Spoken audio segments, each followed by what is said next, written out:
Purihin po ang ating mabuting Panginoon sa hapong ito, ang lahat po ng pinagbala at patuloy na pinalalakas ng biyaya ng ating Panginoon ay inaanyayahan ko pong tumayo sa oras na to. At i-ready po natin ang ating mga sarili sa pagpupuri sa ating Diyos na mabuti, sa ating Diyos na hindi nagbabago, dahil karapat-dapat po siya sa ating mga papuri at pagsamba sa oras na to. Amen po ba? Amen. Can we bless someone sa oras po na ito? Batiin po natin ang ating kapatid, bigyan po natin ng 2 thumbs up, sabihin po natin, you are Charito. Amen. You are Charito. And may I invite you to please read with me ito pong verse from Ephesians chapter 2 verse 6. Sabi po dito, sabay-sabay po nating basahin. And God raised us up with Christ and seated us with Him in the heavenly realms in Christ Jesus. Sarap po ba sa pakiramdam? We are seated with Christ in the heavenly realms. Therefore, we are in authority. And God has given us the power and the authority to cast down every works of the enemies. And that is by the power of the powerful name of our Lord Jesus Christ. Amen po ba? Amen! Bigyan po natin ng papuri, papalakpak ang ating Panginoon.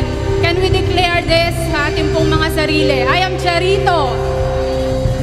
I am blessed and highly favored. I am a child of God. Hallelujah! Minsan pa po, papuri sa ating Diyos na mabuti at tapat. Hallelujah! Hallelujah! Thank you, Lord. And together we will lift your name in this place. We will worship your wonderful, your beautiful, and your powerful name. In Jesus' name. Hallelujah.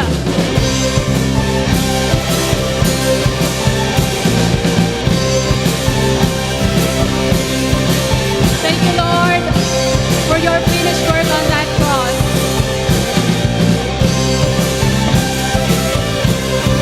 God is fighting for us. God is on our side. He has overcome. Yes, He has overcome.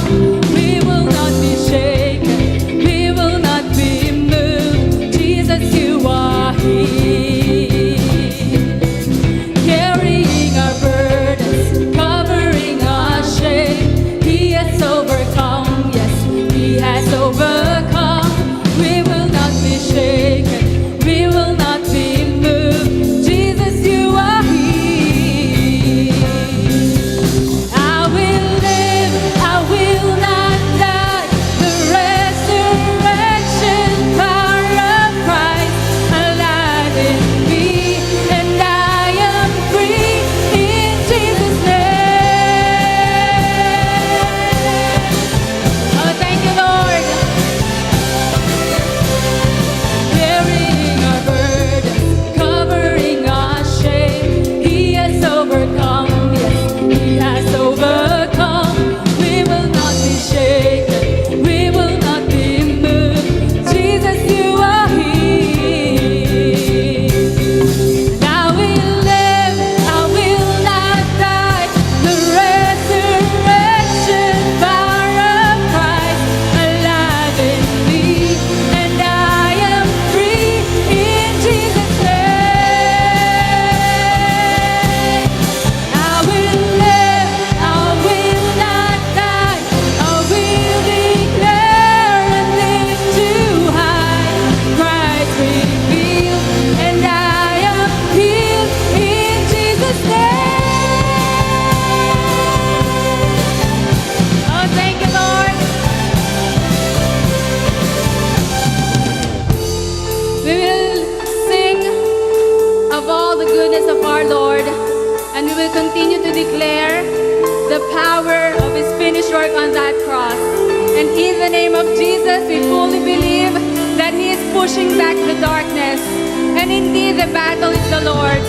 We are standing on His victory, and therefore we can shout it out that in Jesus' name, the enemy is defeated. Oh, hallelujah. Thank you, Jesus. Let us sing this all together.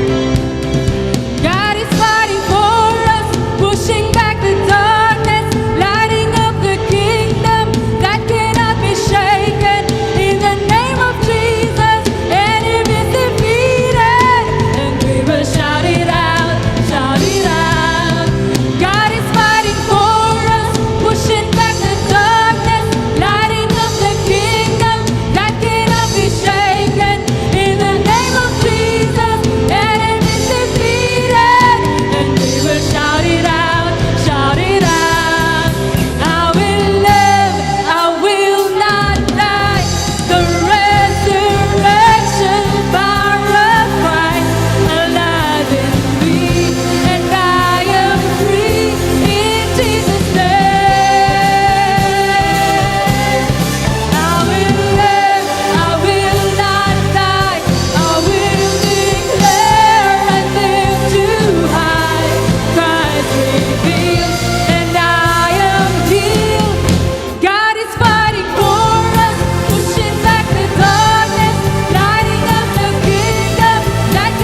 Thank you, Lord, for giving us the power, the authority to cast down every works of the enemies.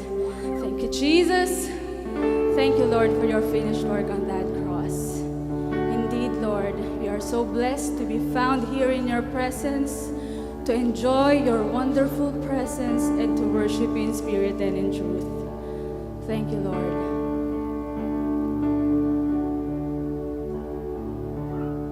Let us continue in the presence of our Lord and declare all His goodness and His faithfulness.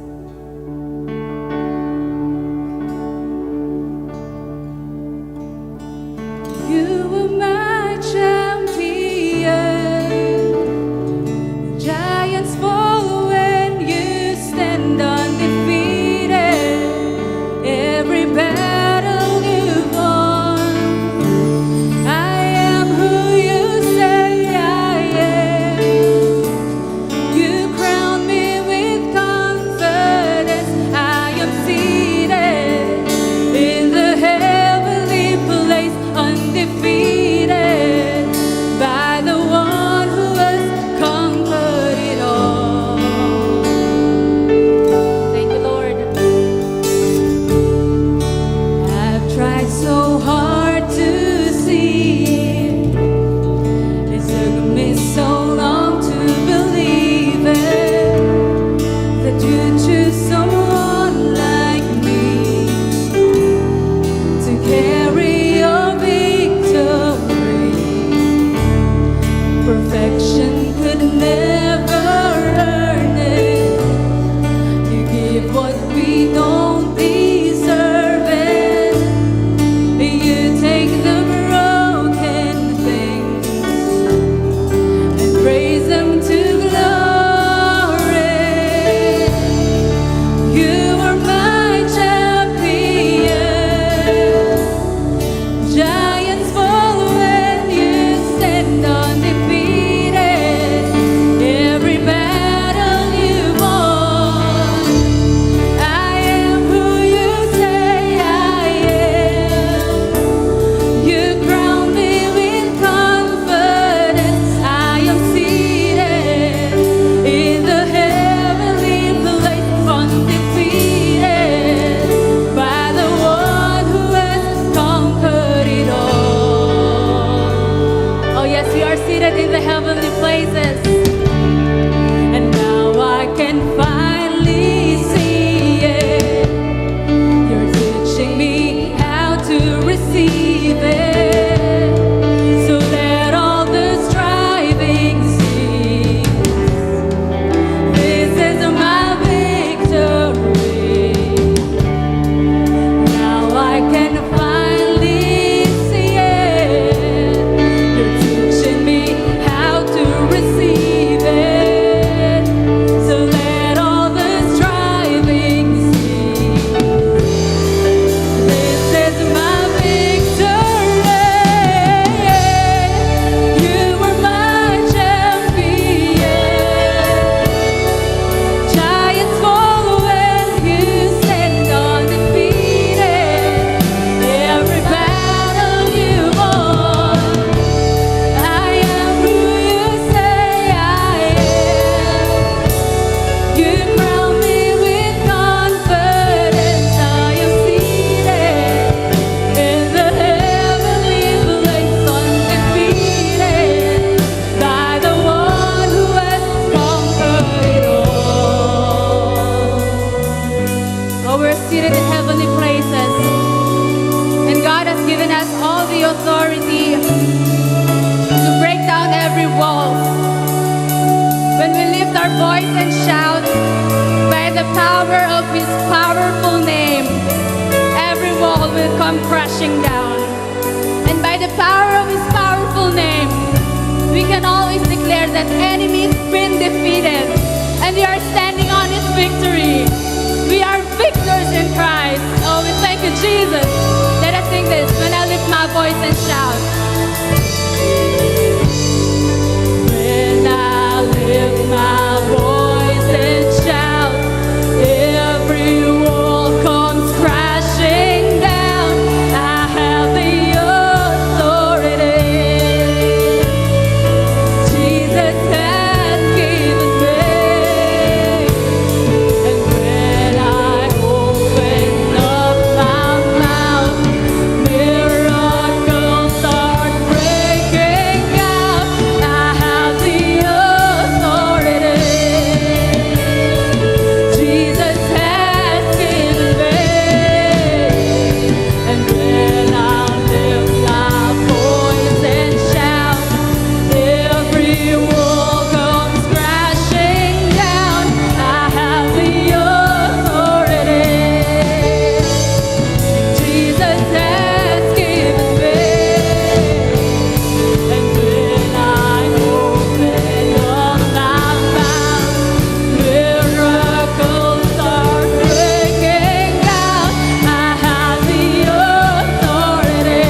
And you said, Lord, that I am Charito.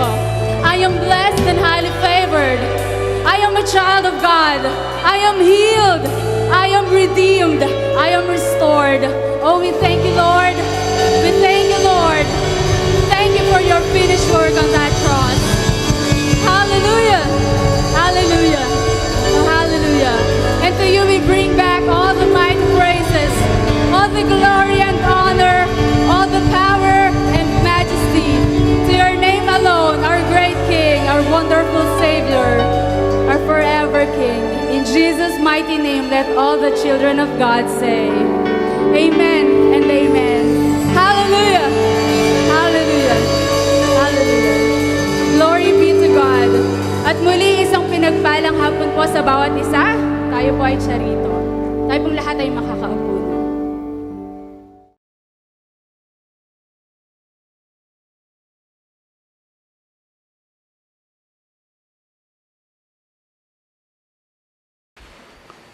Praise the Lord. Let's give the Lord a clap of praise. Come on, clap your hands. Thank you, Jesus. Everybody shout, praise the Lord. Praise the Lord. Everybody shout, praise the Lord. Praise the Lord. Hallelujah. Hallelujah. Isang malakas na clap opening para kay Lord. Come on, make a joyful noise.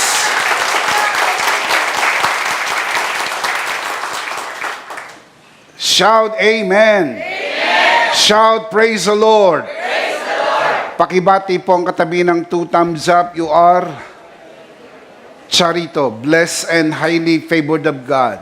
Do you believe that? Amen. Do you always believe that? Amen. Do you confess that every day? Amen. Let's do that today. I am Charito. I am Charito. I am blessed and highly favored. I am a child of God. Let's give the Lord a clap of praise.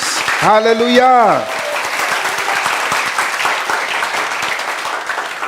Are you happy today? Amen. How are you? All is well. All is well.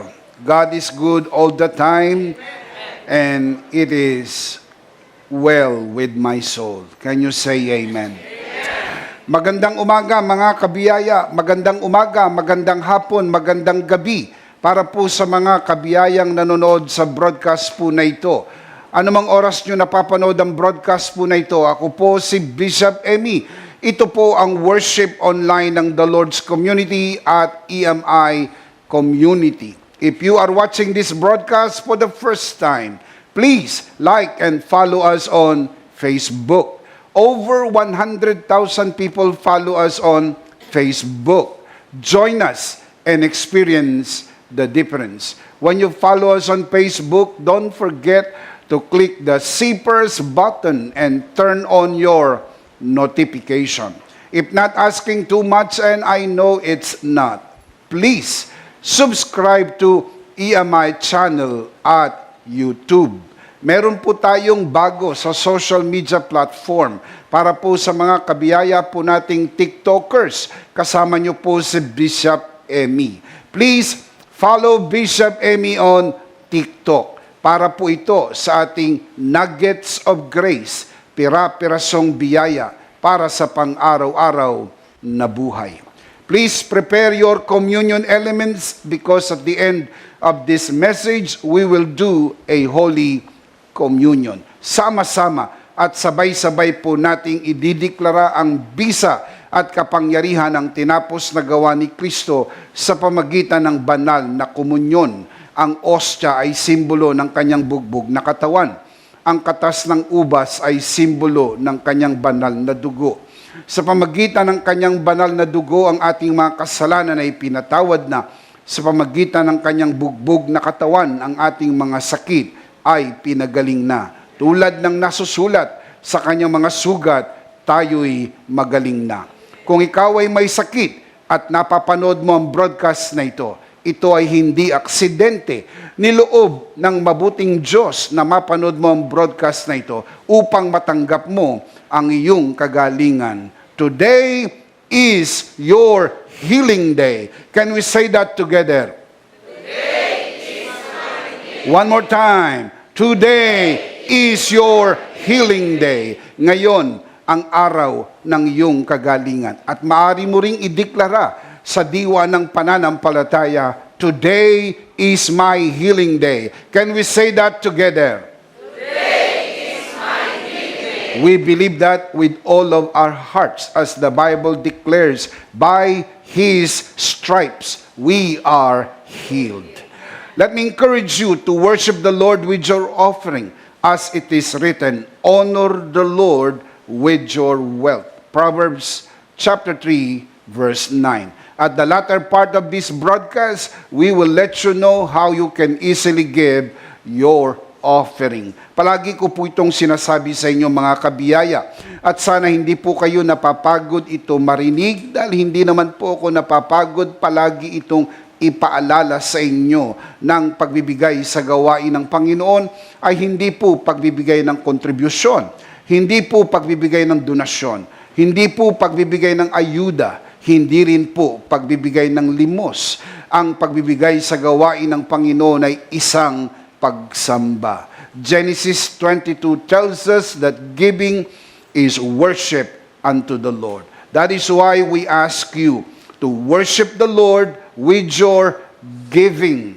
The truth is, you are not just watching a broadcast. You are worshiping the Lord with us, and giving is an integral part of your worship. As it is written, each man should give what he has decided in his heart to give, not reluctantly or under compulsion, for God loves a cheerful giver. 2 Corinthians 9:7. Palaging tandaan mga kabiyaya, walang maliit na halaga na hindi makakatulong. Lahat ng halaga, maliit man o malaki, ay mahalaga at makakatulong. Ang pagbibigay sa gawain ng Panginoon ay dapat bukal sa puso, kusang loob, at hindi napipilitan. Just to say this from our hearts here at EMI, thank you for giving to the Lord. Thank you for joining us online. Thank you for watching. Thank you also for inviting your friends and sharing this grace-filled and life-changing broadcast. Much, much appreciated. Before we dive into the pool of spiritual learning today, just to let you know, bago nagkaroon ng pandemya taong 2020, we have 6 services here at EMI. 6 a.m., 8 a.m., 10 a.m., 3 p.m., 5 p.m., and 7 p.m. Over 1,000 people come here in a given Sunday to worship the Lord. Alam nyo naman ang istorya, nagkaroon ng pandemya sa buong mundo at naapektuhan ang mga simbahang lokal. Ang mabuting balita ay ito. Unti-unti na pong bumabangon ang mga simbahan para po sa on-site, face-to-face worship services. Ngayon po'y level 1 na tayo. Full capacity, mas maluwag, at mas maraming upuan. More seats available. Baka naman maisipan mo ng magsimba, kabiyaya, mahigit 2 taon ka nang hindi nagsisimba. Hindi mo ba namimiss ang mga ganitong pagtitipon? Hindi mo ba namimiss ang mga kabiyaya para maka-fellowship mo naman? Inaanyayahan ka naming magbalik sa on-site, face-to-face worship service. And if you are near our worship center here at the very entrance of NLEX, Valenzuela Exit, Paso de Blas, Valenzuela City, we would like to extend this invitation to you as well. Come and worship the Lord with us in one of our 4 services, 6 a.m., 8 a.m., 10 a.m., and 3 p.m. Come, join us, and experience the difference. And thank you so much for joining us via online. Maraming salamat din po mga kabiyaya sa lahat ng naparito sa loob ng bulwagang ito upang sambahin ang ating Panginoon. Palakpakan po natin ang Panginoon. Come on, give Him praise, give Him praise, give Him praise.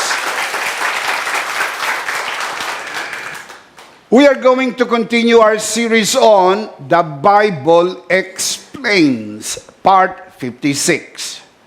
Today we're going to talk about victim mentality. What do you do when you look like a victim? Let's commit this to the Lord. Let us pray. Our dearest Father in heaven, we are so very thankful for how you have gathered us today. Thank you so much for these wonderful people who came here today to worship you. Thank you so much for the wonderful people who are watching this broadcast today. Thank you so much for the wonderful time of praise and worship. Truly, you inhabit the praises of your people. We commit to you this learning time as we always do, and even as we always pray. Everything that will be said and done only for your glory and for the blessing of everyone. This we pray, Father, only in the name of your Son, our Lord and Savior, Jesus Christ, by the power of the Holy Spirit. And everybody would just simply say, Amen. Let's give the Lord a clap of praise. Come on, give Him praise, give Him praise, give Him praise. Hallelujah. What do you do when you look like a victim? Remember, there's always a choice between two mentalities, a victim mentality and a grace mentality. I-define po muna natin ang dalawang klase ng mentality. Let's first define what is a victim mentality. A victim mentality is a mindset that you always blame others for the way your life is. You think that life is against you. You blame people. You blame situations. You blame circumstances. You blame the idiosyncrasies of life. And you blame almost everyone and all for your miseries and unfairness in life. Kumbaga, lahat sinisisi mo. Sinisisi mo ang kapitbahay mo, sinisisi mo ang pastor mo, sinisisi mo ang magulang mo, sinisisi mo ang pangulo ng isang bansa, pinisisi mo ang tricycle driver, sinisisi mo yung aso at pusa ng kapitbahay mo, parang wala ka ng ibang hindi sinisisi. Lahat, practically, you blame everyone. Lahat sinisisi mo. At kinakailangan maintindihan po natin, mga kapatid, na hindi po dapat sisihin ang sinuman. You need to understand that maraming bagay beyond our control. Kailangan maintindihan po natin may mga bagay na hindi natin makukontrol sa buhay na ito. Tulad ng weather, tulad ng situations beyond your control. Pero para po sa taong merong victim mentality, lahat sinisisi po niya. Wala siyang pinapalampas. Ang hindi lang niya sinisisi ay ang kanyang sarili. Lahat mali, siya lang ang tama. Kaya lahat ng hindi tumutugma sa kanya, ang tingin niya, siya ay biktima ng mga pangyayari. You blame the past, so you do not want even to move on. Sa wikang Pilipino, ang tawag dito, pinaglalaruan ka ng tadhana. Biktima ka ng kapalaran. Kaya wala kang magawa kung hindi magdusa na lang. Kaya ang sinasabi madalas, magdusa ka sapagkat yan ang iyong kapalaran. Napakasakit, Kuya Eddie. Parang biktima ka at wala kang magawa sa buhay na ito. Yan po yung victim mentality. But there is another choice. Meron pang isang pagpipilian, grace mentality. What is grace mentality? A grace mentality is a mindset that you always say that whatever life throws at you, grace is greater than all. Hindi po itinatanggi ng grace mentality ang mga idiosyncrasies of life. Situations, problems. Hindi po. Tinatanggap niya na may mga situations, may mga problems, may mga idiosyncrasies, pero ang sinasabi po ng grace mentality, anuman ang itapon sa akin ng buhay, kayang-kaya ko ito dahil nasa akin ang biyaya ng Diyos. Anuman ang itapon sa akin ng buhay, anuman ang mangyari, whatever happens, I believe with all of my heart that grace is greater than all. Can we say that together? Grace is greater than all. One more time. Grace is greater than all. Louder. Grace is greater than all. One more time. Grace is greater than all. Yan ang palaging sinasabi po ng taong merong grace mentality. Grace is greater than all. Walang hindi kaya ng biyaya ng Diyos. Walang hindi makakaya kapag nasa iyo si Kristo. Anong sabi ni Apostol Pablo? Magagawa ko ang lahat sa pamagitan ni Kristo na nagpapalakas sa akin.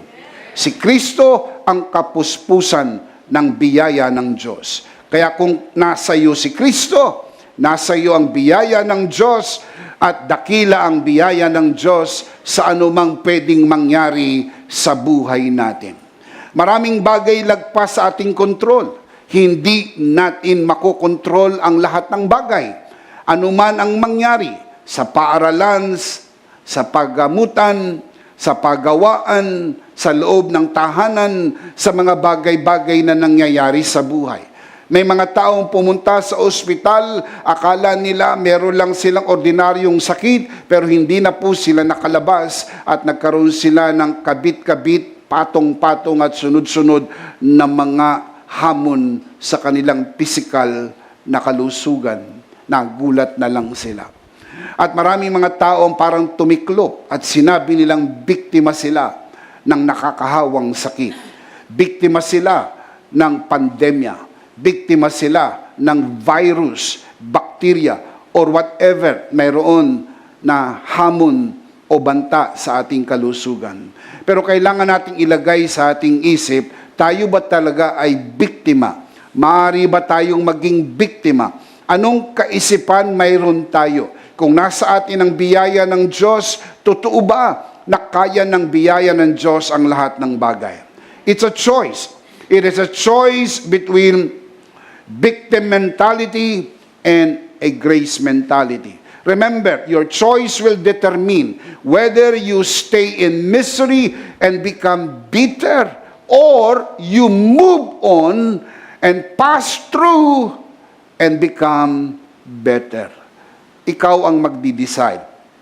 Kung magiging bitter ka o magiging better ka, after whatever you faced in life, it's just a matter of what kind of mentality you have. Pag ikaw ay merong victim mentality, you become bitter. Pero pag meron kang grace mentality, you become better. Remember, it is always a choice. If what other people did to you can ruin your whole life, then they are more powerful than God. Sipin nyo, kung kayang sirain ng mga tao ang plano ng Diyos sa buhay mo, mas makapangyarihan sila kaysa sa Diyos. Mantakin mong nasira nila ang magandang layunin at plano ng Diyos sa buhay mo, biktima ka ng kanilang mga gawa.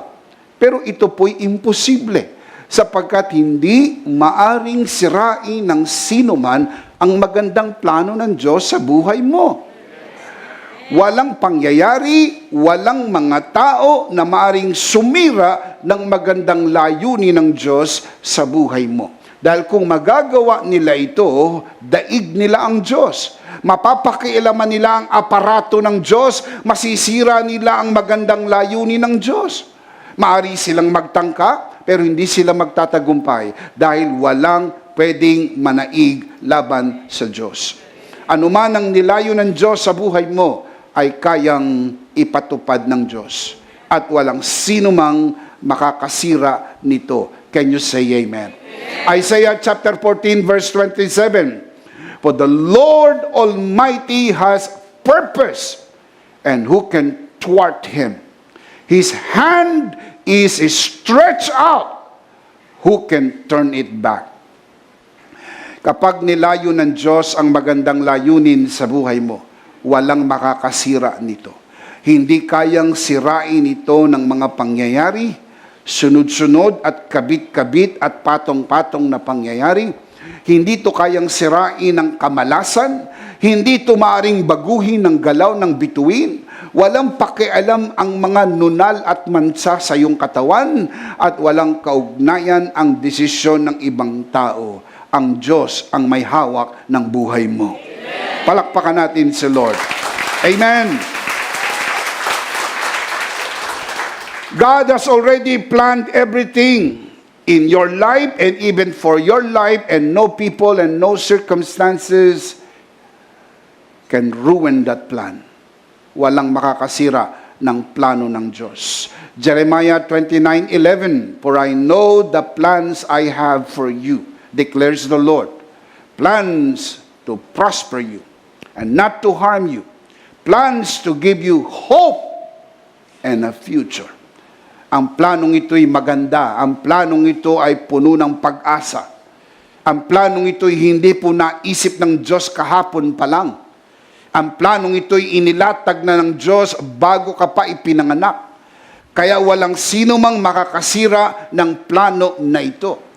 Minsan sa katigasan ng ating mga ulo, nagkakaroon ng delay, nagkakaroon ng detour, pero hindi mapipigil ang plano ng Diyos.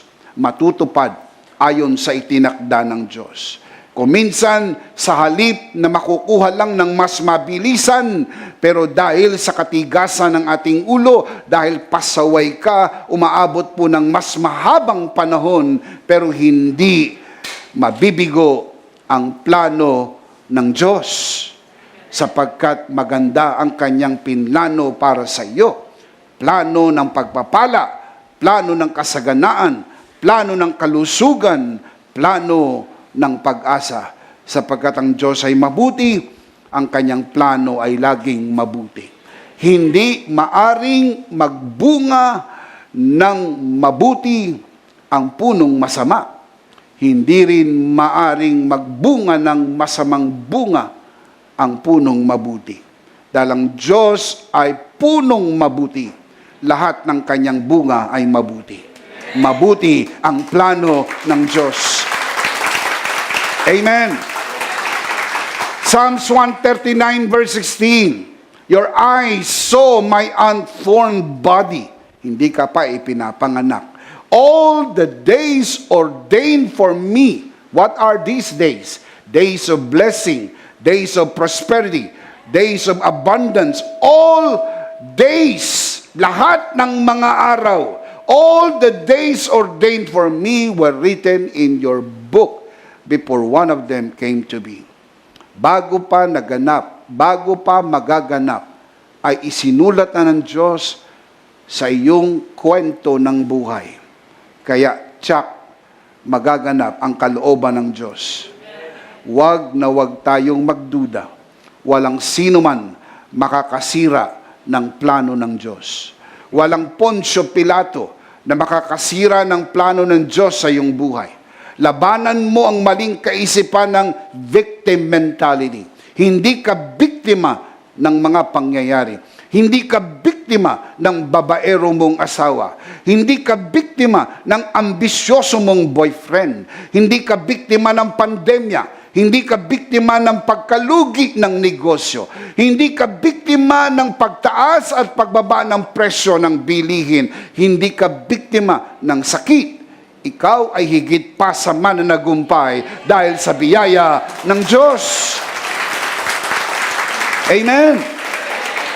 Dahil sa tagumpay ni Kristo, tayo po ay ginawa niyang higit pa sa mananagumpay. Dahil sa kanyang tagumpay sa krus ng Kalbaryo, isinama niya na tayo sa parada ng tagumpay. At ang halimuyak ng kanyang tagumpay ay umaamoy sa atin. Saan man tayo pumunta, sinusundan tayo ng pagpapala, sinusundan tayo ng pabor, sapagkat ikaw ay anak ng Diyos. Hindi mo hahabulin ang pagpapala. Hindi ka umaasa sa swerte. Swerteng numero, swerteng kulay, at swerteng galaw ng bituin. Ang iyong pagpapala at pabor ay itinakda na ng Diyos, hindi ka pa man ipinapanganak. Isinulat na ng Diyos ang magandang kwento ng iyong buhay. Tandaan, kung hindi maganda ang nangyayari sa iyo ngayon, hindi yan ang last chapter ng buhay mo. Sapagkat ang last chapter ng buhay natin, mapapasa Panginoon tayo, magpakailan-kailan pa man, pinagpala at pinaburan. Shout amen! Here is the key. No one can force you to become a victim. If you become one, it's your choice. Pag ikaw ay magkaroon ng victim mentality because it's your choice. Pero walang pwedeng pumilit sa iyo magkaroon ka ng victim mentality. It is your choice. Lagi mong iniisip, biktima ako, kawawa naman ako.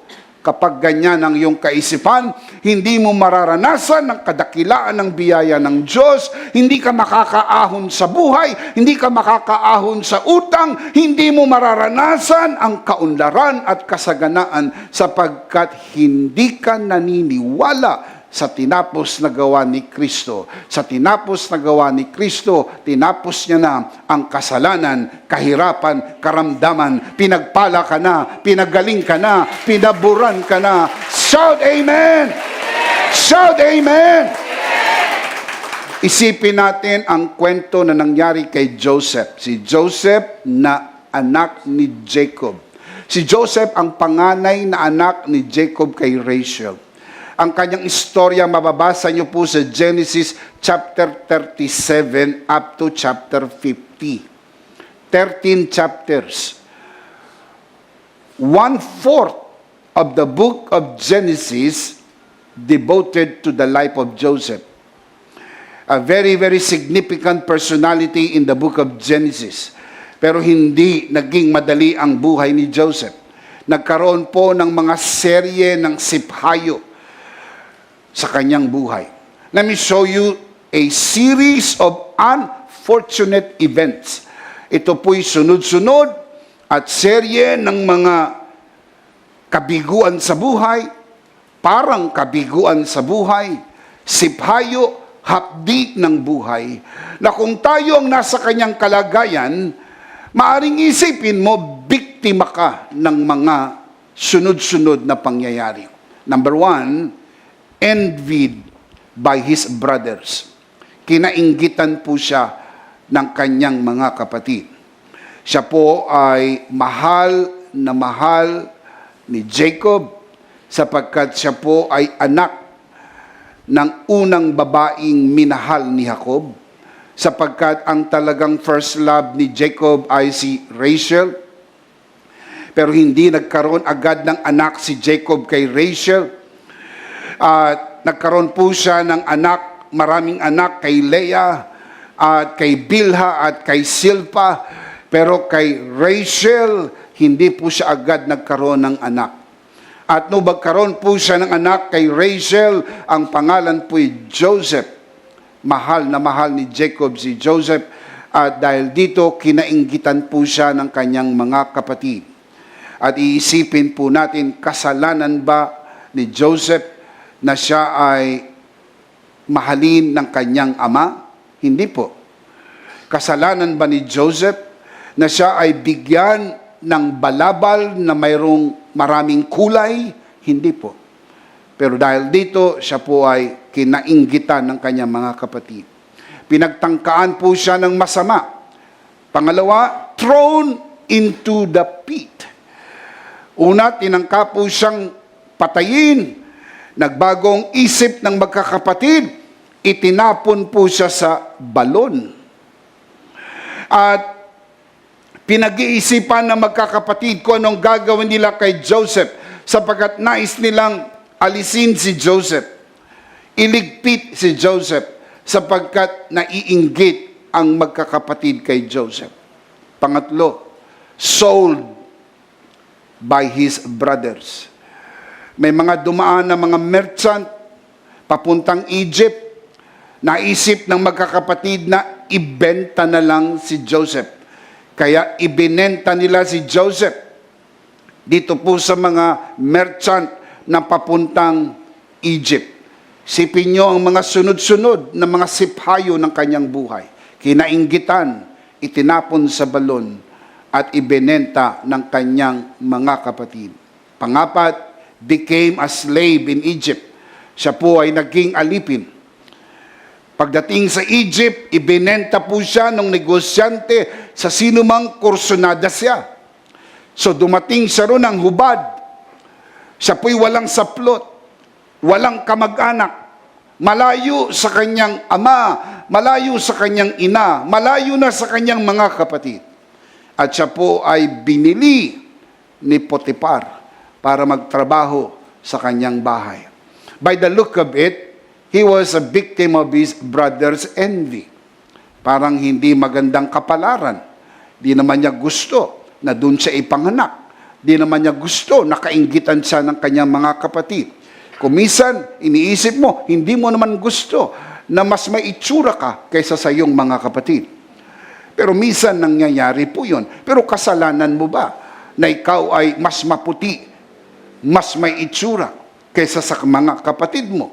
O mas nakursunadahan ka ng ibang mga kapatid kaysa sa ibang kapatid o ng magulang kaysa sa ibang mga anak?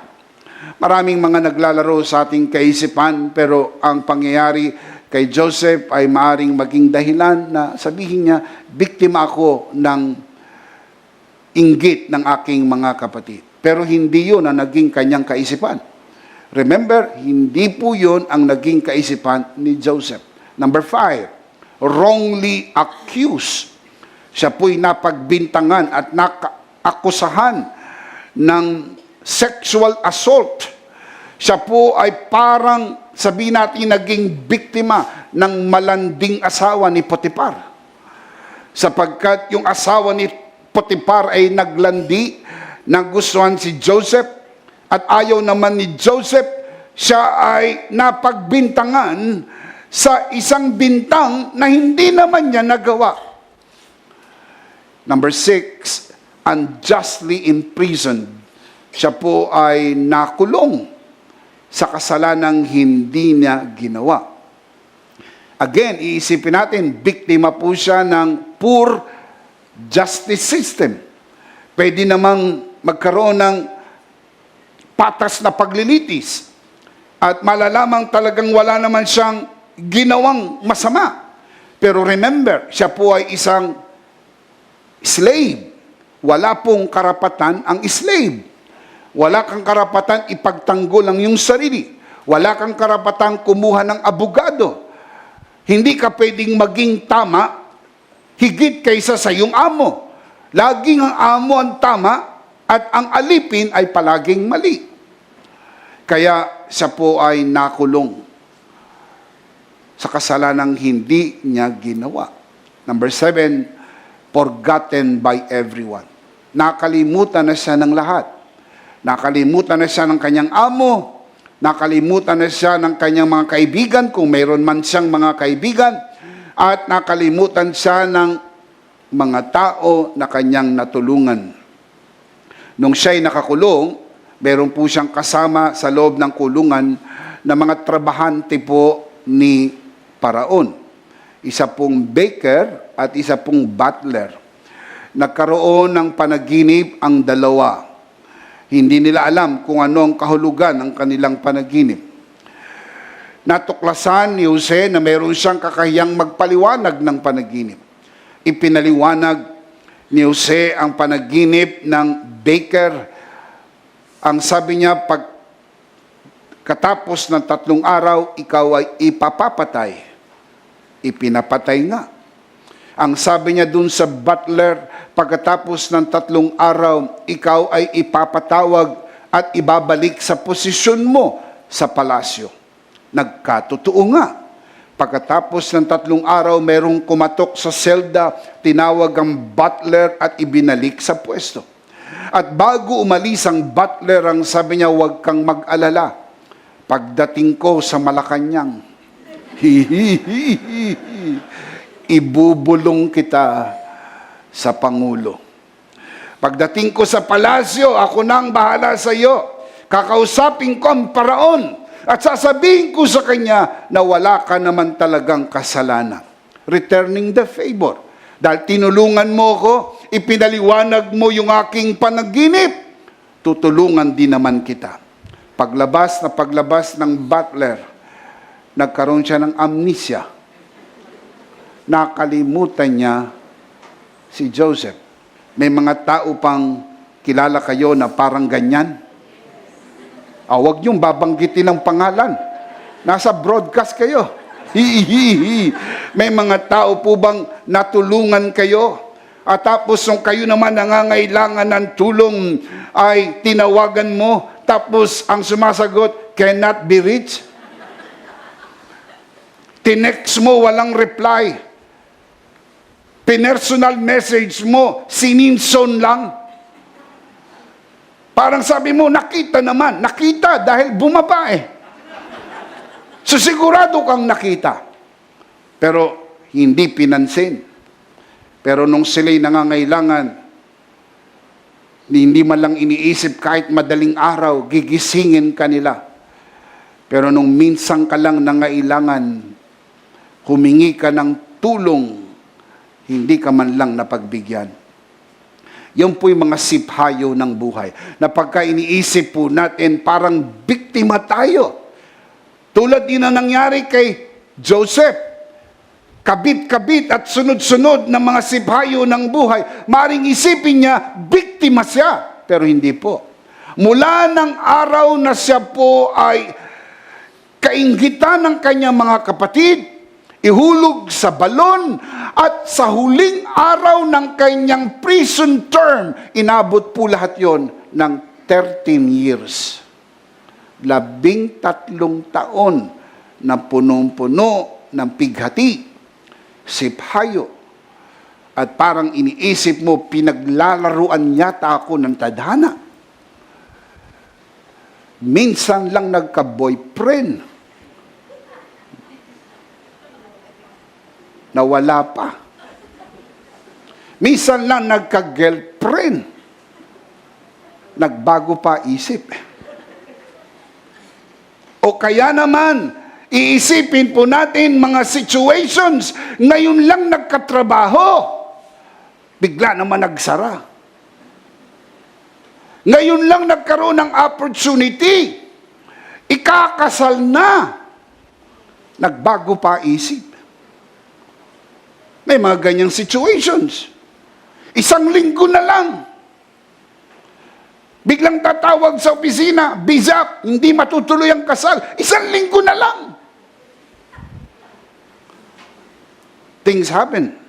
Situations happen. Kaya maraming mga katanungan sa isip po natin. Negosyong nalugi. Wala ka namang nararamdaman. Ang ganda-ganda ng iyong kalusugan, then all of a sudden, bigla kang tinamaan ng matinding karamdaman. All this and all that, para iniisip mo, biktima ka ng mga pangyayari. Araw-araw, nilabanan ni Jose ang kaisipan ng victim mentality. Sapagkat pwede po siya magkaroon ng self-pity, kaawaan ng sarili. Araw-araw sabi niya, kawawa naman ako, pinaglaruan ako ng tadhana. Ayoko nang umibig pang muli sapagkat ayoko nang masaktan. Ayoko nang uling magtrabaho sapagkat hindi naman ako natanggap. Ayoko na, madali kang sumuko sa buhay. Ayoko nang umasa, ayoko nang maniwala sapagkat nang una kong umasa, nang una kong naniwala, nabigo ang aking puso. Kaya ang iisipin ng iba, biktima sila ng pangyayari. Tandaan po, kapag ikaw ay anak ng Diyos, hindi ka maaring maging biktima sapagkat nasa iyo ang Panginoon. Amen. Hallelujah! Hindi ka maaring maging biktima. Joseph was not a victim. Hindi yan sumagi sa kaisipan ni Joseph. Everything happened to him served God's overall purpose. Ganon din sa buhay natin. May mga bagay na hindi natin naiintindihan kung bakit nangyayari. Pero itong bahagi na ito yung malaking bahagi sa kabuuan. Hindi mo nakikita pag tinignan mo lang ng pira-piraso. Pero yung mga pira-piraso, pag pinagsama mo, makikita mo ang kabuuan. Kung bakit hindi nangyari ito, bakit inilayo ka dito, bakit inalis ito. Nung unang panahon na ito'y unang mangyari, masakit na masakit sa iyo. Pero paglipas ng 3 taon, nakita mo ang kabuuang plano ng Diyos, ang sabi mo, buti na lang. Why? Sapagkat hindi natin naiintindihan nung panahong yun. Buti na lang hindi ako nabalik sa trabaho. Buti na lang hindi ako nabalik sa abroad. Buti na lang nawala yung demonyo na yun. Now, ngayon mo na lang naiintindihan. Meron ka ng better appreciation today. Kasi naging mas malinaw na kaysa 3 years ago, 5 years ago. Kaya dapat ilagay natin sa isip, pag di natin naiintindihan, magtiwala lang tayo sa Panginoon. If we do not understand, trust the Lord. Shout amen. We may not understand, but we need to trust the Lord. Trust the heart of God. God is so good to be unkind. You have to trust the wisdom of God. God is too wise to be mistaken. You may not understand, you may not see His hand, but you can trust His heart. Laging mabuti ang iniisip ng Diyos para sa iyo. Walang magulang na naghangad na ikasasama ng kanyang anak. Ang sabi ng Panginoong Hesus, kayong mga masasama, marunong magbigay ng mabuting bagay sa inyong mga anak. Sinong ama, kapag ang anak niya ay humingi ng tinapay, bibigyan niya ng bato? Sinong ama, kapag ang anak niya ay humingi ng isda, bibigyan niya ng ahas? Ang sabi niya, kayong masasama, marunong magbigay ng mabuting bagay sa mga anak niyo. Lalo't higit, ang ating mabuting amang sumasalangit, lahat ng mabuting bagay ay inilaan niya para sa atin. Ilagay sa isip, kung hindi nga naipagkait ng Diyos ang kanyang kaisa-isang anak, ano pa ba ang hindi kayang ibigay ng Diyos sa atin? Amen? Kung naibigay niya ang kanyang anak, anong hindi niya kayang ibigay sa iyo? Wala. In fact, lahat ng bagay na makapagpapasaya sa iyo at ayon sa kanyang kalooban ay ibinigay na sa iyo ng Panginoon. At kung may mga gusto ka sa bagay na ito na hindi mo nakuha, huwag mong ipagtampo sa Diyos sapagkat mayroon siyang mas magandang inilaan para sa iyo sapagkat anak ka ng Diyos at may magandang plano ang Diyos sa iyo. If you believe that, say amen. Amen. Naintindihan ba natin lahat? Hindi po. Isaiah chapter 55 verse 8 and 9, my thoughts are not your thoughts, my ways are not your ways. For as the heavens are higher than the earth, so my ways and my thoughts are higher than yours. God is infinite and we are finite. Di natin maarok ang karunungan ng Diyos. Hindi obligado ang Diyos magpaliwanag sa iyo. Pero obligado tayong magtiwala sa Diyos. Romans 11:33, oh, the depth of the riches of the wisdom and of the knowledge of God. Look at the next line, how unsearchable His judgments. Look at the next line, and His plans beyond tracing out. May plano ang Diyos sa buhay mo. Alam ko may plano ka. Pero hindi ang plano mo ang matutupad. Ang plano ng Diyos ang matutupad. Minsan excited tayo sa plano natin. Kasi pinlano mo yan eh. Tapos sinabi mo, Lord, pagpalain mo tong plano ko. Kamusta naman? Inuobliga mo ang Diyos na yumuko sa plano mo na hindi perpekto. Bakit di naman natin subukan, Lord, wala talaga akong plano. Pero alam ko may magandang plano ka sa buhay ko. Lord, maganap ang plano mo sa buhay ko. Let your will be done. Ang kalooban mong maganap. Maraming mga tao, mga kapatid, ang nagplano ng kanilang buhay. Bandang huli, umiiyak din sapagkat ang kanilang plano ay hindi naging maganda. Pero maraming mga tao, hindi nila pinlanong mangyari. Pero nung mangyari, masaya sila sapagkat maganda ang nangyari, maganda ang plano ng Diyos. Amen. A lot of things we do not know, but one thing we should know. Romans 8:28. And we know, you should know this, and we know that in all things. How many things? All things. Not many things, not some things.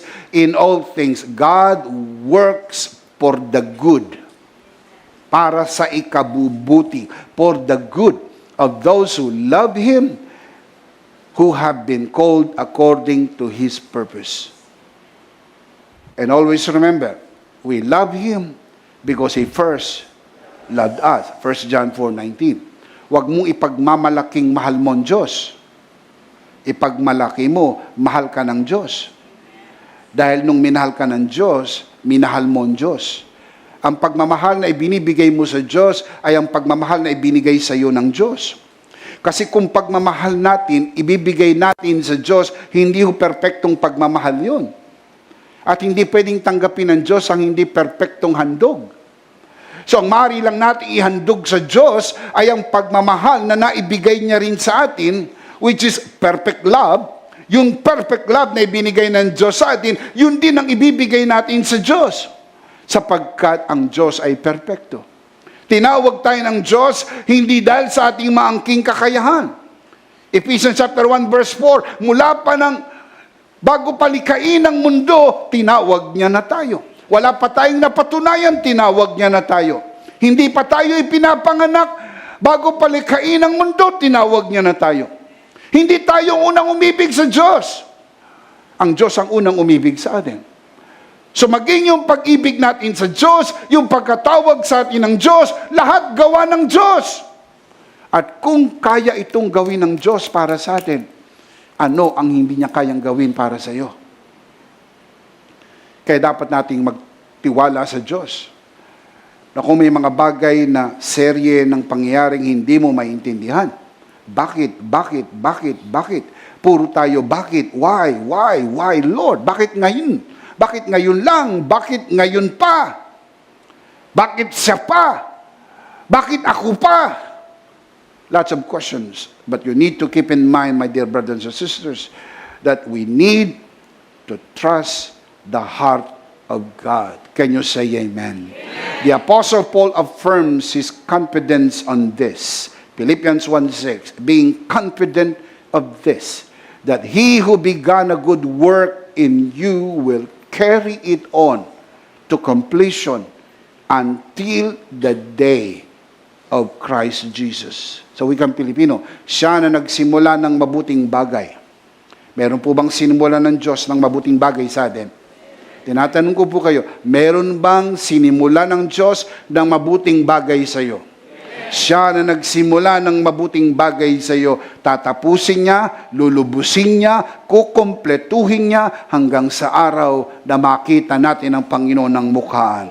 Kaya kumpiyansa ako, magaganap ang kalooban ng Diyos sa buhay ko. Amen.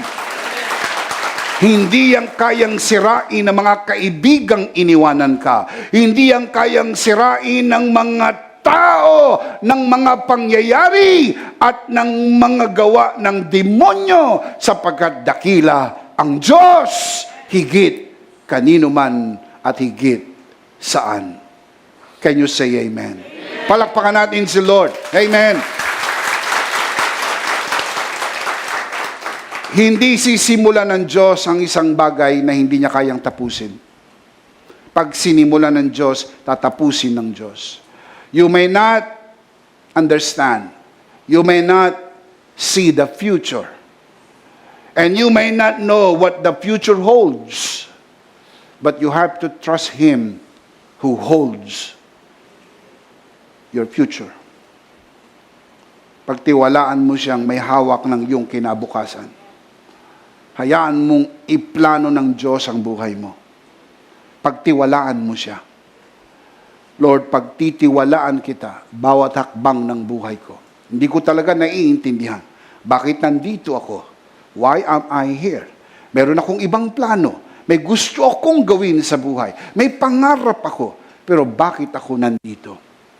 Kung bakit ka nandito at ang mga nangyayari ngayon ay piyesa na kailangan mangyari 5 taon mula ngayon, 10 taon mula ngayon, na kapag ka inilagay mo sa kabuuan ng puzzle, makikita mo ang larawan, ang Diyos ay mabuti. Palakpakan si Lord, ang Diyos ay mabuti. Amen? Can you say amen? So what do you do when you look like a victim? Keep in mind, you are not a victim. You may look like a victim, but you are not a victim. If you are a child of God, you are not a victim. Pero honestly, pwedeng ang feeling mo victim ka, o pwedeng magkaroon ka ng feeling na ikaw ay victim, pero the truth is you are not a victim. So what do you do? Let me propose to you 3 action points. Number 1, when you look like a victim, number 1, keep doing the right thing. Gawin mo lang yung tama. Palagi mong gawin yung tama. Yun lang. Una mong gawin. Pag feeling mo, biktima ka, di mo naiintindihan, huwag kang bumaba sa level nila at gantihan ng masama ang masama. Tumaas ka sa level at huwag mong gantihan ng masama ang masama, gantihan mo ng mabuti ang masama. Joseph did the right thing even when it looks like he was a victim of his past life. Joseph served Potiphar well. Nung siya'y makarating sa Egypt, siya po ay naging alipin. Mind you, hindi po siya alipin. Meron po silang kasambahay doon sa bahay ng tatay niya. May nagluluto ng almusal niya. May naghahanda ng damit niya. May naglalaba, may nagpaplantsa. Hindi po siya alipin. Pero nung siya'y maging alipin, he did well. Wala pong sama ng loob, wala pong bitterness. Now, let me show you the verse. Genesis chapter 39, verse 2. Genesis chapter 39, verse 2, following verses. The Lord was with Joseph, and he prospered. He lived in the house of his Egyptian master. Si Joseph, nasa foreign land, nasa Egypt, the Lord was with him. Yun ang sikreto. Kahit saan ka nandun, pagkasama mo ang Panginoon, magtatagumpay ka. Magnegosyo ka, mamasukan ka, mag-abroad ka, magprobinsya ka, mag-Manila ka, kahit saan ka pumunta. Pagkasama mo ang Panginoon, kasama mo ang tagumpay, kasama mo ang pagpapala, kasama mo ang pabor. Amen. Now, look at verse 3. When his master saw that the Lord was with him, and that the Lord gave him success in everything he did, Joseph found favor in his eyes and became his attendant. Potiphar put him in charge of his household, and he entrusted to his care everything he owned.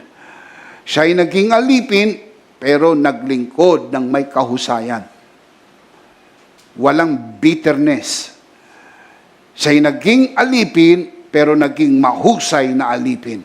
The Lord was with him. Napansin ni Potiphar that the Lord was with Joseph. Nakita nung unbeliever na suma sa kanya ang Panginoon. At siya'y pinagtagumpay ng Panginoon. Verse 5. From the time he put him in charge of his household and of all that he owned, what happened? The Lord blessed the household of the Egyptian because of Joseph. Yung pagpapala ng Diyos kay Joseph na-extend sa kanyang amo. Yung amo niya, unbeliever. Egyptian yun eh. Walang covenant yun kay Yahweh. Si Joseph ang mayroong covenant kay Yahweh sapagkat Abraham, Isaac, and Jacob. Jacob, Joseph. Si Joseph anak ni Jacob. Si Jacob anak ni Isaac. Si Isaac anak ni Abraham. Ang pangako ng Diyos pagpapala kay Abraham, Isaac, Jacob, tumuloy sa kanyang anak na si Jose. At dahil si Jose ay namamasukan doon sa Ehipto, trabahante po siya doon sa bahay ni Potiphar, ang bahay ni Potiphar ay pinagpala ng Panginoon. Kaya napakahalaga to partner with those people whom God has blessed. Kaya huwag kang mag-aasawa ng unbeliever, sapagkat nakikipag-partner ka sa walang pagpapala. Doon ka makipag-partner sa may pagpapala. Kung may pagpapala, tuloy-tuloy ang pagpapala. Kung nasa iyo ang pagpapala, kahit saan ka pumunta, tuloy-tuloy ang pagpapala. Can you say amen? Kaya mahigpit ang Biblia, huwag makikipamatok sa di ka pananampalataya. Hindi lang yun sa pag-aasawa, kahit sa business partnership. Humanap ka ng mga taong may tiwala sa Diyos, may takot sa Diyos.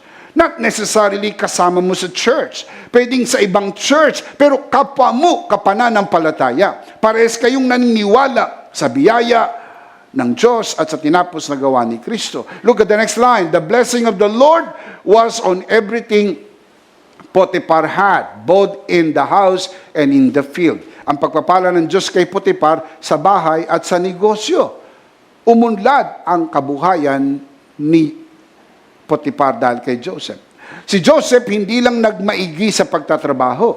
Si Joseph din ay naging maingat sa kanyang sexual integrity, lalo na sa panahon ng tukso. Nabanggit ko na po sa inyo kanina, nagkagusto yung asawa ni Potiphar kay Joseph. At yung asawa ni Potiphar ay naglandi, nagsuot ng sinulid, nagbuhos ng pabango at inaakit si Joseph. Let me show you the story. Genesis chapter 39 verse 9. No one is greater in this house than I am. Sabi ni Joseph doon sa asawa ng Potiphar. Dahil sinasabihan nga siya na siya ay sumiping sa kanya. Inaakit po siya. And remember, siya po ay isa lamang tauhan. Siya po ay isang alipin. At ang sabi po nung asawa ng Potiphar ay inaakit siya at sinasabi, "Come, sleep with me." Sabi nung asawa ng Potiphar. Ang sagot ni Joseph, "No one is greater in this house than I am. My master has withheld nothing from me except you because you are his wife. Now, how then could I do such wicked thing and sin against who? God." So ang iniisip ni Joseph, hindi magkasala kay Potiphar, kundi magkasala sa Diyos. Mataas ang kanyang integrity, hindi sa tao. Kasi kung sa tao lang, magagawa natin ito ng paraan. Kung sa tao lang, maitatago natin ito. Pero hindi mo yan maitatago sa Diyos. Did you get that? Hindi mo yan maililihim sa Panginoon. Kaya sabi niya, hindi ko magagawa ito, kasalanan laban sa Diyos. Now, look at verse 10.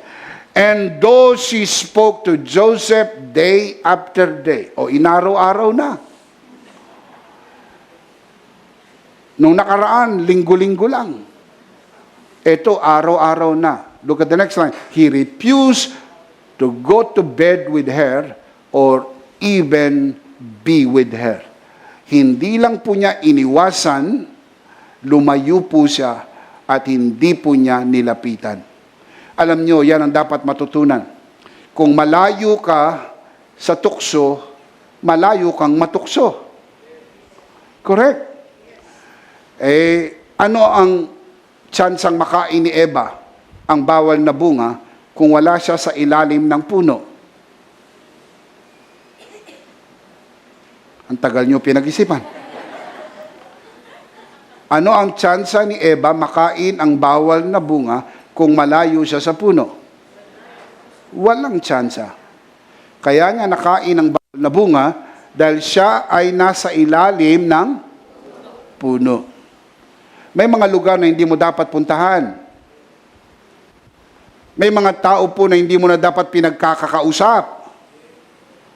May mga palabas na hindi mo dapat pinapanood. May mga musika na hindi mo dapat pinapakinggan. Lalayo ka na. Lalo na sa mga ex nyo. Oh. You have to be very very wise. Kasi, the devil will take this opportunity to tempt you. Pag natukso ka, sira ang pag-aasawa mo.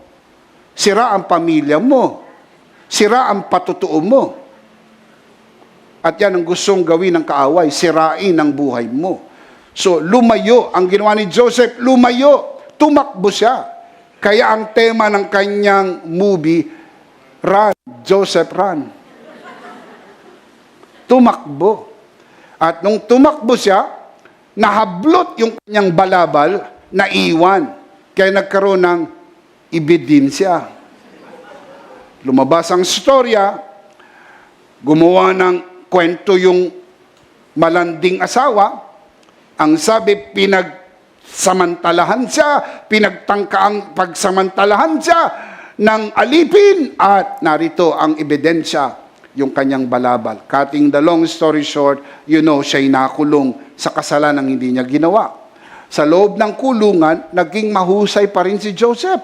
Now, Genesis chapter 39 verse 20, Joseph's master took him and put him in prison, the place where the king's prisoners were confined.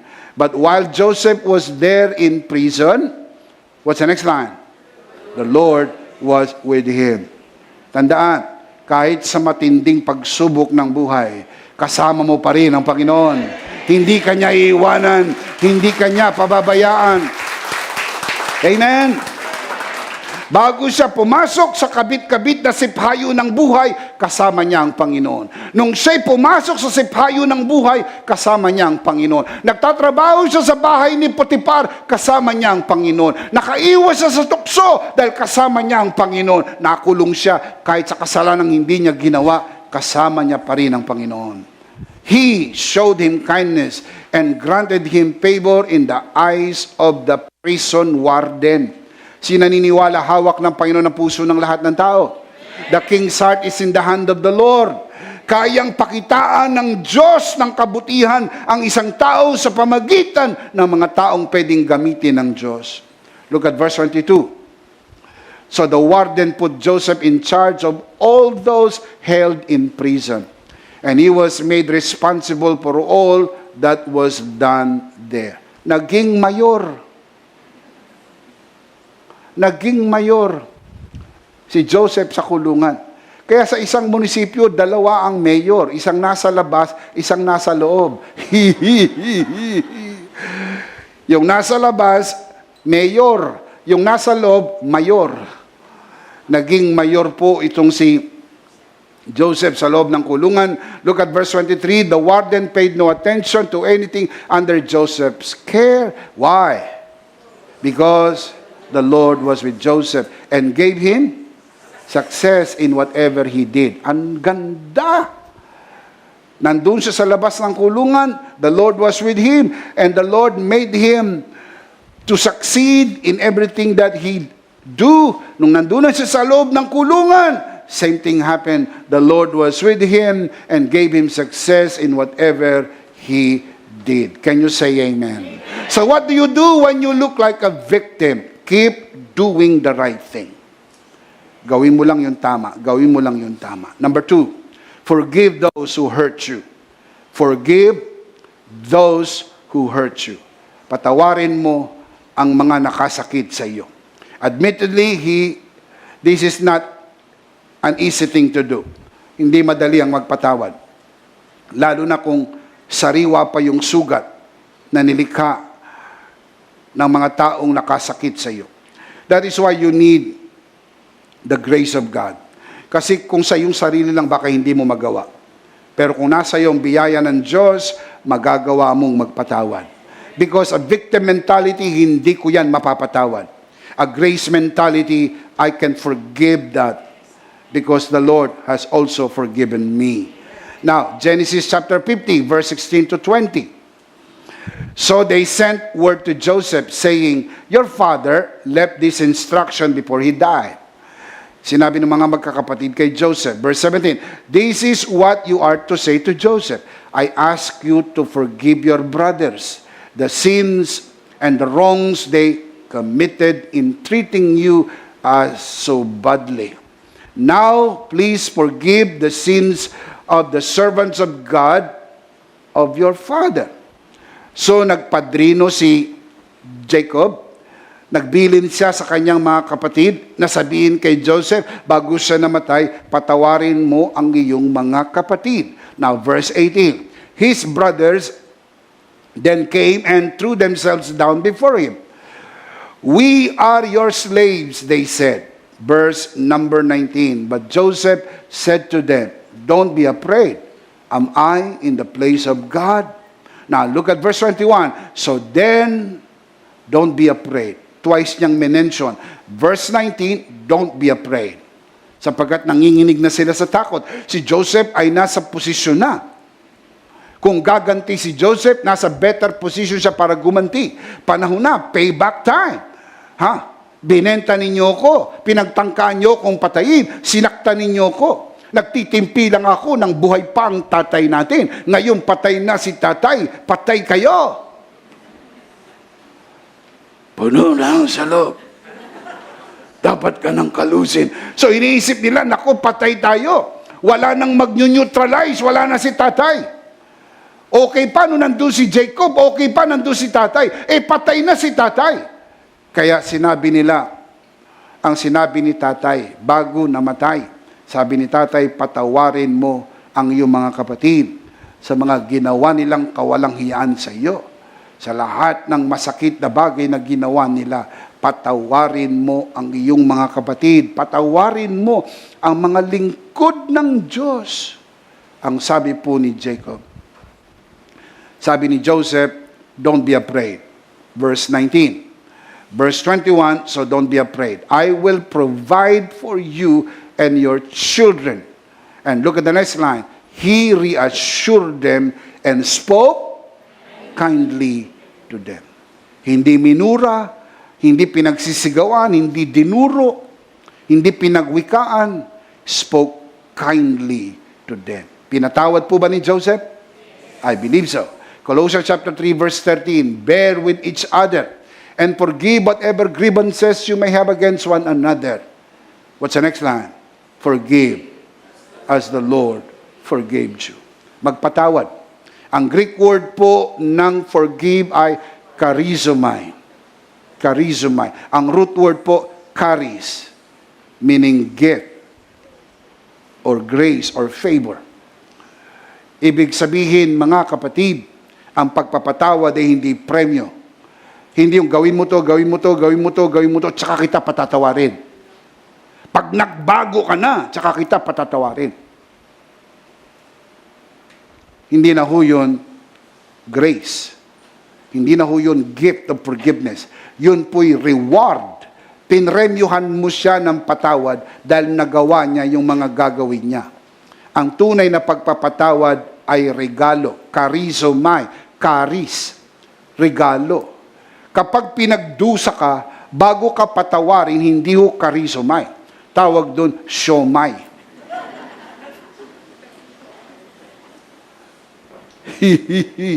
Ang tunay na pagpapatawad, iginagawad sa hindi karapat-dapat. Sabi ni Jesus, patawarin mo sila sapagkat di nila nalalaman ang kanilang ginagawa. Mas tumpak sa ganitong linya, Ama, pinatawad mo na sila sapagkat hindi nila alam ang kanilang ginagawa. Dahil sa tinapos na gawa ni Kristo, pinatawad na tayo ng Panginoon. Amen! Amen! Amen! Forgive them, for they do not know what they do. Forgive as the Lord forgave. Forgive, present tense. Forgave, past tense. In the original Greek, aorist tense. Once forgiven, always forgiven. Number one, what do you do when you look like a victim? Keep doing the right thing. Number two, forgive those who hurt you. Finally, I'll close with this. Look at the bright side of life. Look at the bright side of life. There is always a dark side and there is always a bright side. It is how you see it. You can always look at life as half empty or half full. Ikaw na ang titingin. Ikaw ang bahala. Pag negative ka, lahat tingin mo negative. Pag positive ka, lahat tingin mo positive. Pagka ikaw ay victim mentality, ang tingin mo, biktima ka. Pero kung grace mentality, ang tingin mo kahit ano mangyari, kaya ito ng biyaya ng Diyos. Now, look at Genesis chapter 50 verse 20. Sabi po ni Joseph sa kanyang mga kapatid, "You intended to harm me, but God intended it for good." That is the bright side. Intended it for good. And what is that good? To accomplish what is now being done. And what is that? The saving of many lives. Nakita ni Joseph, mas mahalaga yung maraming buhay kaysa sa siphayo ng kanyang buhay. Isa lang ako. Mas marami ang nakinabang ng mga siphayo at habdi ng buhay ko. You have to see the bright side. God intended it for good. Why? Because God is good. Lahat ng mabuting bagay nagmumula sa ating Panginoon. You are not a victim simply because God is in control. When He allows it to happen, He has a divine purpose. Hindi ka biktima ng kahit na sino. Sabihin mo, kaya nangyari ito dahil dun sa mga nangyari. Dahil dun sa ginawa ng pastor. Dahil dun sa ginawa ng bishop. Dahil dun sa ginawa ng isang tao. Hindi po. Hindi po totoo yun. Totoo yun kung anak ka ng demonyo. Sapagkat ikaw ay biktima ng demonyong mundo. Pero hindi ka naman anak ng demonyo. Anak ka ng Diyos. At kung anak ka ng Diyos, hindi ka pwedeng maging biktima ng demonyo o maging biktima ng mundo.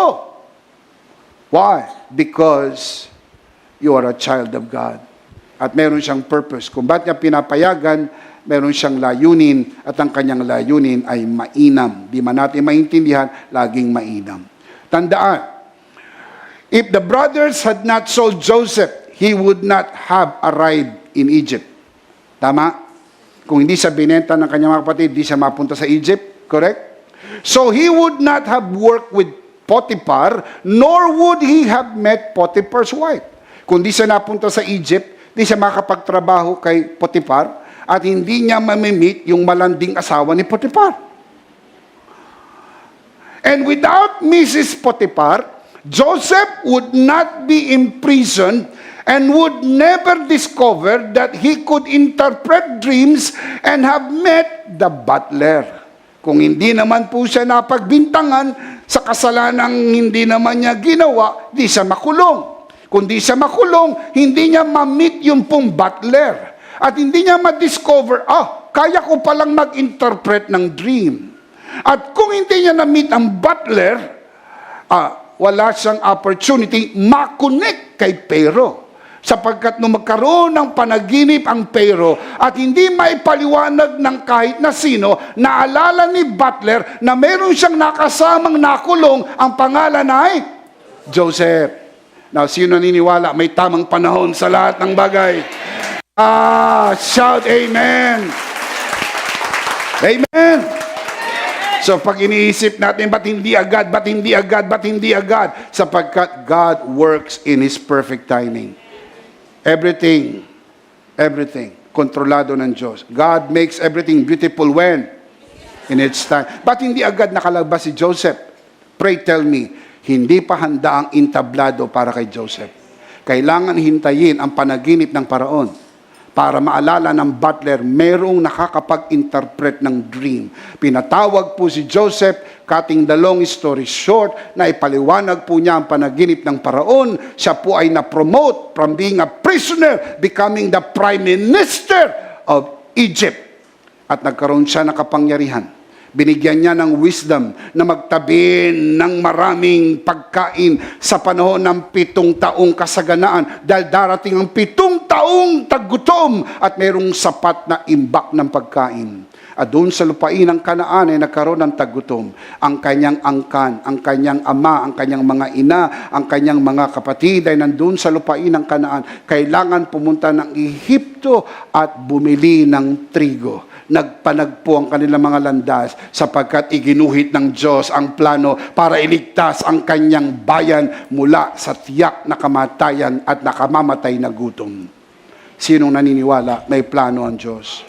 Pinlano ito ng Diyos. Kaya ang sabi ni Joseph, tinangka niyo kong saktan. You intended to harm me, but God intended it for good. Nakita ni Joseph yung bright side. Nakita niya yung bright side. What is the bright side of life? The saving of many lives. Can you say amen? Admittedly, you may not understand it at first. Parang natutokso ka na magkaroon ng victim mentality. Refuse that. Tanggihan mo. You are not a victim. You're a child of God. God is in control. May plano ang Diyos sa buhay mo. May plano ang Diyos sa buhay mo. Amen. Ikaw ay tinanggihan ng isang tao, huwag sumama ang iyong loob, sapagkat kung di ka tinanggihan ng taong yan, di ka mapupunta sa taong ito. Did you get that? Hindi ka tinanggap sa trabahong ito, huwag sumama ang iyong loob, sapagkat kung natanggap ka sa trabahong yan, na mismo ang plano ng Diyos. Mga kapatid, may magandang plano ang Diyos. Maganda ang kanyang plano. Gustong-gusto ko po sanang tumira sa Canada. Dalhin ang aking pamilya sa Canada sapagkat may kapatid ako sa Canada. Nag-apply po ako ng visa para sa Canada. Nung umaga, na-deny ako. Pagdating ng hapon, nag-apply uli ako. Na-deny uli ako. Kasi hindi ko alam, kailangan pala 6 months bago mag-apply uli. Akala ko 6 hours lang. So isang araw, dalawang denial. Masamang-masama ang loob ko. Masamang-masama ang loob ko. Pero alam niyo mga kapatid, kung nangyari po yon, hindi nangyari ito. Kung nangyari po na natira kami sa Canada, hindi po nagpanagpo ang ating mga landas. Hindi ko nakita ang magagandang tao na ito. Hallelujah! Hallelujah! Hallelujah! Amen! Wala pong The Lord's Community, walang EMI Community. Wala pong broadcast na ito. Kung nagganap yung kagustuhan ko, mga kapatid, wala po ito. Kamisan may mga kagustuhan tayo, pero hindi pinapahintulutan ng Diyos dahil mas maganda ang plano ng Diyos. Mas maganda ang kagustuhan ng Diyos. Shout amen. Amen. So wag magtampo, wag masiraan ng loob. Sapagkat kung di mo maintindihan, laging maganda ang plano ng Diyos. You may look like a victim of a wrong publicity, abusive and even biased media, or malicious gossip. Baka isipin mo, biktima ka ni Marites. No, you're not. Vindication will surely come in God's perfect time. Psalms 135 verse 14, for the Lord will vindicate His people and have compassion on His servants. Laging maganda ang plano ng Diyos. Magpasakop tayo sa kanyang kalooban. Amen? Amen. Palakpakan natin si Lord. Amen. Thank you, Jesus. Thank you, Jesus. Maganda ang plano ng Panginoon sa buhay mo. Ikaw na nanonood sa broadcast na ito, maganda ang plano ng Diyos sa buhay mo. Hindi ka biktima ng kahit na sino. Walang Poncio Pilato na pwedeng magbiktima sa iyo. Makapangyarihan ng Diyos na nasa panig mo. Can you say amen? Psalms 84 verse 5 and 6, my last verse. Blessed are those whose strength is in you, who have set their hearts on pilgrimage, meaning journey. Look at verse 6. As they pass through the valley of Baca. The valley of Baca, from the Hebrew word Baca, meaning weeping. The valley of weeping. They make it a place of springs. The autumn rains also cover it with pools. The word pools from the Hebrew word beraka, meaning blessing. God will cover it with blessing. On one condition, you have to pass through. Never stay in the valley of weeping. You may weep, and weeping may last through the night. But you have to move on because joy comes in the morning. Huwag mo nang iyakan ang mga natapos na bahagi ng iyong buhay. Huwag mo nang iyakan ang natapon na gatas. May kasabihan, do not cry over a spilled milk. Tapos na yan. Mag-move on ka na. Pick up the pieces and move on. You only pass through the valley of weeping. And God will cover that valley with blessing. Let me show you from NLT. This is powerful. Very powerful. Look at the NLT. Beautifully worded. What joy for those whose strength comes from the Lord, who have set their minds on a pilgrimage to Jerusalem. I like verse 6. When they walk through the valley of weeping. They never stay there. They never park there. They only walk through. Ibig sabihin ng walk through, dadaanan lang. Okay lang yan. Dumaan ka sa mga iyakan. Sino hindi naiyak? Sino hindi nabigo? Sino hindi nasaktan? Lahat tayo dumadaan po dyan. Lahat tayo. The valley of weeping. Look at the verse. When they walk through, when they pass through the valley of weeping, it will become what? A place of refreshing springs. What else? The autumn rains will cover it with beraka, blessings. Pag nalampasan mo na ang lambak ng pag-iyak, tatakpan ito ng Panginoon ng kanyang pagpapala. Kaya wala nang iyakan, puro kasiyahan at pagpapala at pabor ng ating Panginoon. Amen. One condition, you have to pass through. Never park there. Never stay there. Never sleep there. Keep on walking, keep on walking, keep on walking, keep on walking. Tuloy-tuloy lang. Magsimba ka, maglingkod ka, magbigay ka, magpatuloy ka, magbasa ka ng Bible, manalangin ka, huwag kang titigil. Tuloy-tuloy lang. At mapapansin mo sa tuloy-tuloy mong paglalakbay, ang dilim ay nasa likod na, nasa liwanag ka na ng ating Panginoon. Amen! Amen! Amen! Let's see them again. What do you do when you look like a victim? Keep in mind, you're not a victim. But when you look like a victim, 3 action points. Let's read them out loud. Number 1. Keep doing the right thing. Number 2. Forgive those who hurt you. Number 3. Look at the bright side of life. The big idea is grace is greater than life's darkness. Gaano man kadilim ang kahapon, laging dakila ang biyaya ng Diyos. What is the big idea? Darkness may last through the night, but light comes in the morning. The big idea is grace is greater than life's darkness. Before we close this broadcast, we do not want to miss the opportunity to give you the opportunity to receive Jesus today and be saved. That is the beginning of light. Umpisa ng liwanag dahil sa Jesus ang liwanag.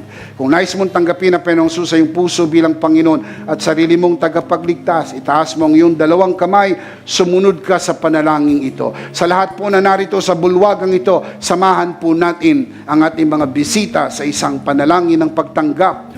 Let us pray. Manalangin tayo malakas at sabay-sabay. Panginoong Jesus, ako po'y makasalanan. Hindi ko kayang iligtas ang aking sarili. Ako'y mapapahamak ng hiwalay sa iyo. Narinig ko po ang mabuting balita. Ako po'y naniniwala. Tinatanggap kita sa aking puso bilang aking Panginoon at aking tagapagligtas. Salamat po.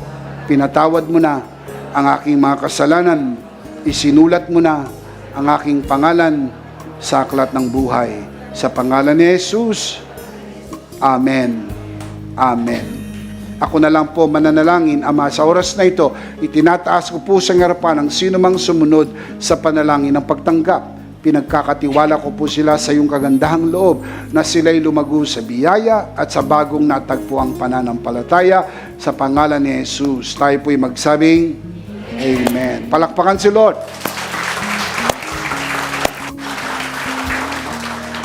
Tayo po'y dumako sa banal na komunyon. Kunin po natin ang ating communion elements, mga kabiyaya, and let's do this together.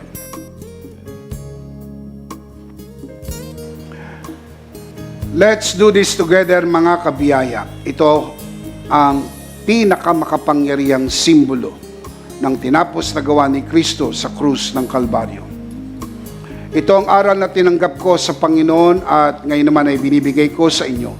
Nang gabing siya pagkanuloy dumumpot siya ng tinapay, kanyang pinagpira-piraso at kanyang sinabi, ito ang aking katawan na pinagpira-piraso dahil sa inyo.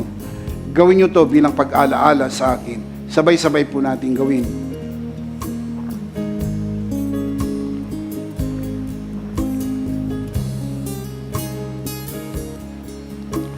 Gayun din naman matapos maghapunan ni kanyang inawakan ng saro at kanyang sinabi, ito ang saro ng bagong tipan na pinagtibay ng aking dugo.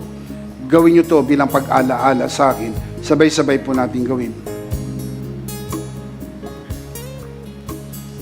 Ate po itaas ang ating dalawang kamay at sumunod po tayo sa panalangin ito. Aming Ama, maraming salamat po sa aming Panginoong Hesukristo. Panginoong Hesukristo, maraming salamat po sa iyong banal na dugo na iyong itinigis sa krus ng Kalbaryo. Dahil po dito, lahat ng aming kasalanan ay inyong pinatawad. Maraming salamat po sa iyong katawan na nabugbog at nasugatan. Dahil po dito, lahat ng aming sakit ay inyong pinagaling. Gaya ng nasusulat sa iyong mga sugat, ako'y magaling na. Ako'y naniniwala, ako'y magaling na. Aking idinideklara, ako'y magaling na. Ako'y malusog, malakas, masigla, pinagpala, pinaburan, at mabubuhay ng mahaba.